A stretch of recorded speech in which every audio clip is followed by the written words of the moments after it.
Post office रे आसीगला एमिति एक बढ़िया स्कीम जो आपको मिल अनेक लाभ। आपण जानते आज समय पोस्टाल रे निवेश करने बहुत सुरक्षित एमती की बेनिफिट अधिक आसी थाए। तेज जदि आपण भी पोस्टाल रे निवेश करने चाहते आपण आसला आउ एक बढ़िया स्कीम जो आपण को अधिक लाभ। वीडियो रे जानिबा स्कीम विषय ता पूर्व वीडियो को लाइक करंतु, सब्सक्राइब करना एवं सब्सक्राइब करी पाखर थिबा बेल आइकन को दबाई दियंतु।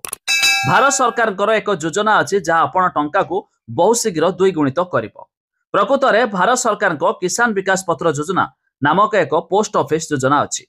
यह योजना 115 मासरे आकाउंटधारी जमा कराइथिबा टंका को द्विगुणित करिथाए। जदि आपण एही योजना रे एककालीन जमा करती तेबे आपणक जमा उपरे 7.5% सुध मध्य मिलिथाए।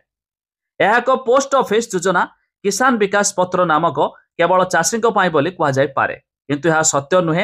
यह जेकोसी व्यक्ति जो माने विपद बिना सेमानकर टंका द्विगुणित करने को चाहती सेमाने मध्य निवेश करें। तेबे योजनार निवेश करने द्वारा खाताधारी जमा 115 मास किंबा 9 वर्ष 7 मासरे द्विगुणित होता है।